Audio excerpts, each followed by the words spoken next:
Morning, the time is currently 1:34 AM. It's time to get up.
Welcome to Sydney.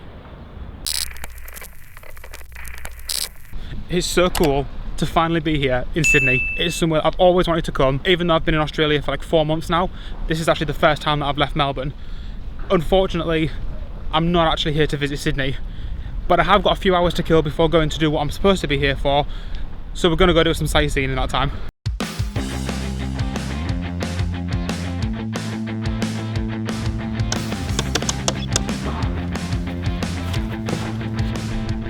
So I've just been to see the Sydney Opera House and Harbour Bridge, but as I mentioned, unfortunately it is only a flying visit.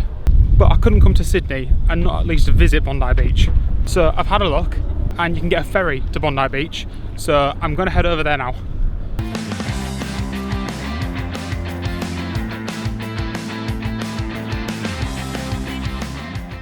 So the more observant among you may have noticed this isn't Bondi Beach. I got to the ferry terminal and I thought I'll just check the transport for later to make sure I've got enough time. Turns out there's been train cancellations and I actually wouldn't have enough time to get to Bondi and back. I was so gutted because I really wanted to go, but I guess it just means I'll have to come back to Sydney another time.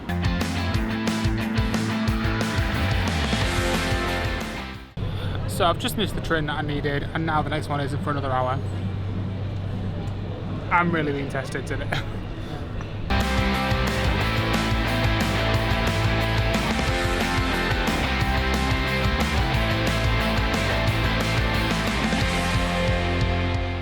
Much later.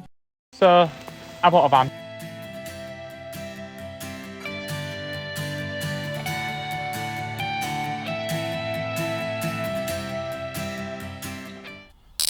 So, full disclosure, it's actually been about a month since I was in Sydney. And you might be thinking, buying a van seems a bit random, but if we remember back to the last video... That being said, I am quite spontaneous and I do change my mind a lot. So who knows what's going to end up happening next. But I guess you'll have to stick around and find that out for yourselves. But apart from that, there is also 2 key reasons why I decided to buy a camper van. Number 1, I want to travel and see more of this country, and Australia is absolutely huge. And yeah, you can travel by planes and buses, but then that really limits the places you can actually get to. You're pretty much just stuck to the big cities, which is like cool, but then there's so much more of the country that you're going to be missing out on. But Australia is often rated within the top 10 countries for doing van life. So it just felt like it'd be the best way to be able to explore every nook and cranny of this country, but also meaning I've got transport and accommodation all in one. Secondly, for anyone who doesn't know, I'm currently in Australia on a 417 working holiday visa, which is valid for 12 months. You are able to extend this visa to be able to get another 12 months and then a third one on top of that. But in order to do that, you have to complete what they call specified work, which is 88 days for your first visa and 176 for your second, I believe. This used to just be things like farm work, but you can now also do like tourism and hospitality. However, the catch catch is that a lot of these jobs are in very remote locations. It's kind of the whole point of it. And you're required to have a vehicle to get to a lot of these places. So since I want to go and explore more, and I need to do my 88 days to extend my visa, it was kind of like a two birds, one stone situation. So it just made sense. Anyway, time for a van tour. We'll start off with the outside first. So around the front of the van we have this like roller cage bar thing, which I'm pretty sure is for hitting wildlife. And we have these two floodlights here that are ridiculously bright. It's so good for driving off-road. Coming around to the side, we obviously have this side door. You may notice it's not the original one. It was like that when we bought it. I'm not entirely sure why it's been replaced. This here is a fold down table, which is really good for camping.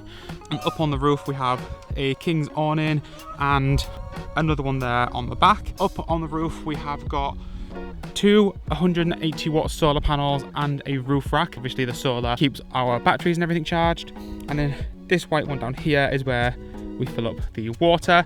We've got a 90 litre water tank on the van, spare jerry can for fuel, and then we have so much boot space. It's not very tidy at the minute, but just down here as well, you can't really see. This is the inverter, and just behind there we have two 180 amp AGM batteries.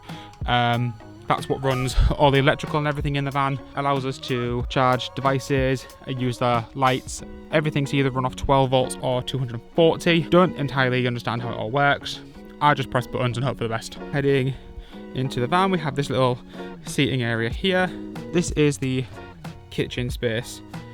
To be completely honest, when I moved out of the apartment, everything was kind of just shoved into drawers and nothing's really been arranged that properly since then. But that's kind of van life as a whole. Nothing really has a place, everything just kind of gets shoved in. This cabinet up here we use for food storage, just like tins, mostly packets of ramen. They're on mine. Got like, you know, condiments and tea and coffee and things in there.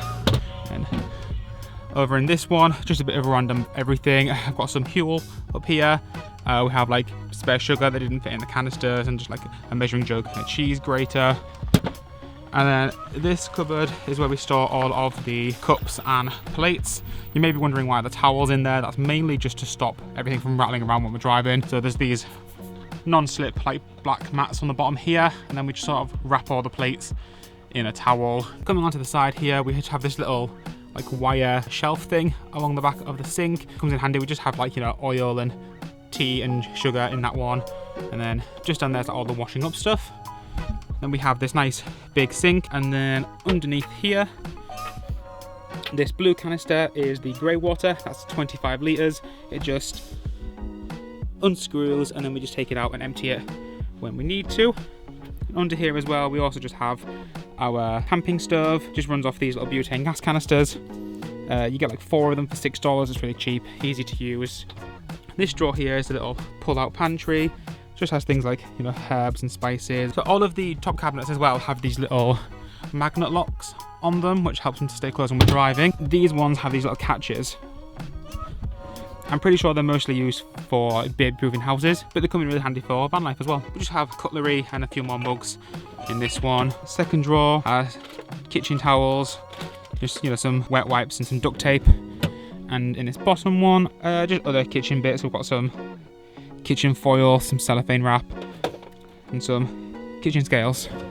We have this big tall cupboard over here. Just got this nice mirror on the side and some little coat hooks at the top. We don't really use them because it tends to just get in the way of everything. But again, we have one of these latches at the top, and this one's kind of just a mix of everything. So we have water and drinks and stuff kept in the bottom. In there we also have electric kettle and a water filter, more food and stuff in the middle. And then in the top is where I just keep all of the electrical. So we have the laptop, the drone, the camera, all of the cables and everything stay in those. And then there is also these two little ones just above the bed here. The M1 is mine. This one's our partner's, just where we keep all of our clothes and everything. And if we turn around to this side, we have our 90 litre fridge. This runs off 12 volts, so this runs all the time. And it just have a small little freezer section in the top there as well. And then underneath this little seating area is our cassette toilet. Haven't actually had to use this yet, but I'm sure it will come in handy if we ever did. Hopefully we will have to, because I don't want to be the one that empties it. And then just coming back around to the front again, just have this curtain rod that goes across the top here. We just pull this across at night time. It helps us to separate the cab from the living area. Just gives us a bit more privacy. And then obviously just your standard driving cab in the front here.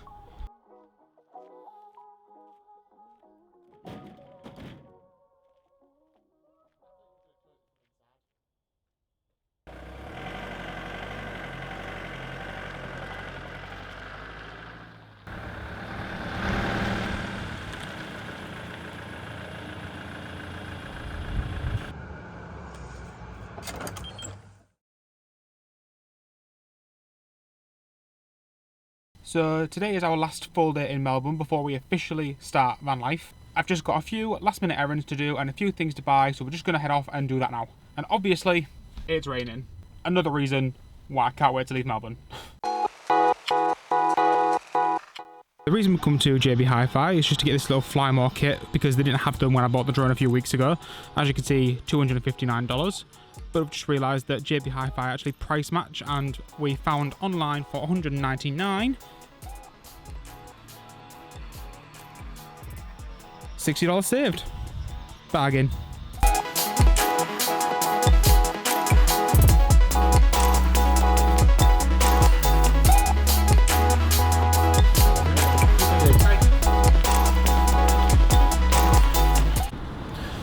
Job one done. Next stop, Bunnings. Welcome to How to Shop at Bunnings, a beginner's guide in 10 easy steps. Step 1. Grab yourself a trolley.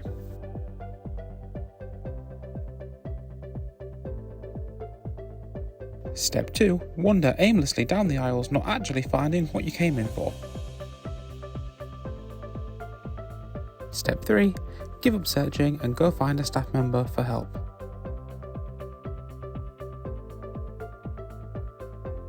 Step 4. Remember that you have social anxiety and interacting with humans terrifies you, so you decide not to bother. Step 5. Buy something you didn't need or want because it's $10 off and you're a savvy businesswoman.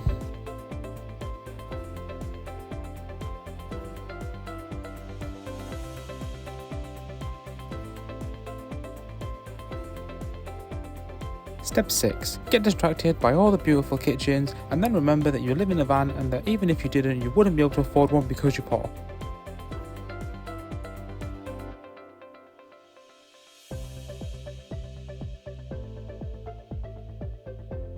Step 7. Finally find the item you came in for.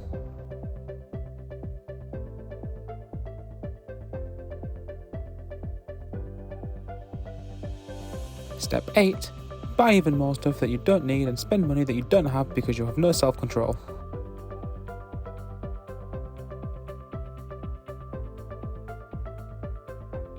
Step 9. Finally head to the checkout to pay.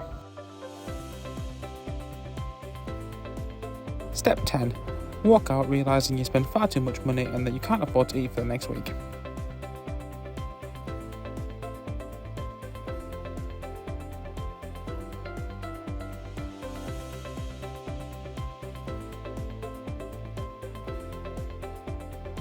And that's How to Shop at Bunnings, a beginner's guide in 10 easy steps. This has been a CJ Moore infomercial. So after what feels like the longest day ever of just running around and doing all the last minute chores, finally back to the apartment. I'm just gonna go in, get a shower, relax for the night, and then tomorrow is the big day when I'm finally leaving Melbourne. I'm so excited, I can't wait. See you in the next video.